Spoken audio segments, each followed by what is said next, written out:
מה זה בעצם אנכי ואופקי? בעיניי זה חידוש מאוד משמעותי של המנהיגות האופקית.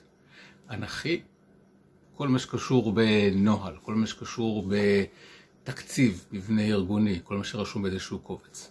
מה זה האנכי? כל מה שלא רשום בשום מקום. אווירה, יחסים, DNA ארגוני, תרבות ארגונית, כל זה קשור לאופקי. חשוב להפקיד, האופקי והאנכי לא זה על חשבון זה. האופקי והאנכי להפך, הם תומכים זה בזה. מה שחשוב זה להבחין ביניהם. לדוגמה, השבוע הייתי בארגון. היה שם איזה רצון להכניס איזושהי השתלמות לעובדים והחשש שיהיו התנגדויות. איך עושים את זה? גם אופקי וגם אנכי בתנועת מלקחיים. האנכי מביא את הזמנים, השעות, העלויות, התגמולים, כל מה שצריך להיות מובחר וברור, עושים את זה כמו שצריך, אנכית. ואז מביאים גם את האופקית, כל מה שקשור בשיחות, בדיאלוג, בלהגיע להסכמות, להגיע להבנה, לרתום את האנשים. כל זה אופקי. חשוב להבדיל ביניהם, לדעת להשתמש בהם נכון. שיהיה לכם בהצלחה.